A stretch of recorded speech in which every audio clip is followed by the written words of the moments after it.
तो सेक्रेटरी साहब बोलने लगे थे ना कि तुम लोगों का ब्रह्मचर्य बिल्कुल ठीक नहीं है, हम अगली बार आएंगे तो हम देखेंगे कि तुम लोग कैसे चल रहे हो, अभी तुम लोग बिल्कुल ठीक नहीं चल रहे। तो डायरेक्ट लीड करते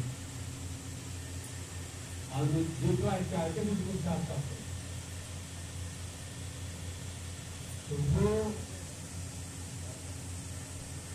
साधन का अभ्यास, ध्यान का अभ्यास खुद कराते, किसी दूसरे से ध्यान नहीं कराते, खुद कराते। और खुद करवाने के पश्चात जो कमजोरियां लोगों में होती थी उनको बिना किसी नाम लिए ऐसे ही बता देते थे, ये चीज़ ऐसी करनी चाहिए, कुछ करनी चाहिए। अब जिस पर जो अप्लाई होता है उस चीज़ वो आदमी ठीक होता है।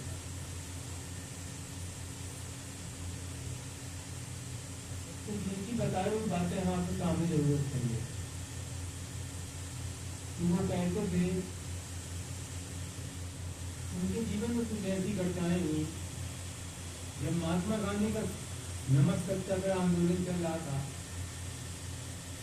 तो कुछ लोगों के जरिए से लिहाजा अंग्रेज हुकूमत ने उनको जेल में बंद कर दिया और तन्हाई में बंद कर दिया। जब तन्हाई में बंद कर दिया तो जेल में भी वो नमक नहीं खाते और कुछ समय पश्चात नमक न खाने की वजह से उनके सभी दांत गिर गए, दांत में काटिया हुआ। तो बताते थे कि जब अंग्रेज अफसर के यहाँ हमारी पेशी होती थी तो अंग्रेज अफसर ये बोलता था कि आपको जो हमारी जमींदारी भी आप माफी मांग लीजिए, हम आपको तुरंत छोड़ देंगे। कहते थे हम माफी नहीं मांगे, हिंदुस्तान को आज़ाद होना चाहिए और हिंदुस्तान की आज़ादी के लिए हम सब काम कर रहे हैं।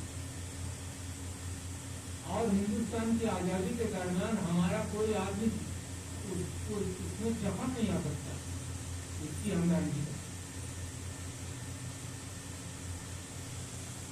बहरहाल कुछ समय पश्चात वो उस मुकदमे से बरी हो गए और उनको सेंटर और डिस्ट्रिक्ट की दोनों की पेंशन मिलती थी।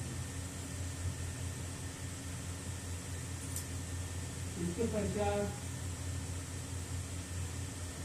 बाबूजी साहब के यहाँ हो गए, क्योंकि बड़े साहब भी बाबूजी साहब के यहाँ थे, मजे साहब भी थे, तो वो भी अपना बाबूजी साहब के यहाँ गए और वही स्थिति उनकी भी थी। बाबूजी साहब से अम्मा से जोड़ लगवाते थे कि अम्मा अगर आप कह दो तो बाबूजी हमको पूजा सिखा दें। अम्मा कहती थी बाबूजी से, तो बाबूजी कहते थे कि हम तुम्हारी सिफारिश नहीं मानते, हम जिसको जगह से लाना हम खुद चलाते हैं, हम किसी की सिफारिश नहीं किसी को चलाते, जैसा हमको अच्छा लगता है उस तरह से हमारा ये जो पाठ्यक्रम है वो हमारे मुताबिक चलता है। अब बाबूजी साहब उसी तरह से हर आदमी को खिलाते थे, इतने दिनों में इनका ये मुकाम तय हो जाएगा, इतने दिनों में इनका ये मुकाम तय हो जाएगा, और वो एक सिलेबस बना देते थे कि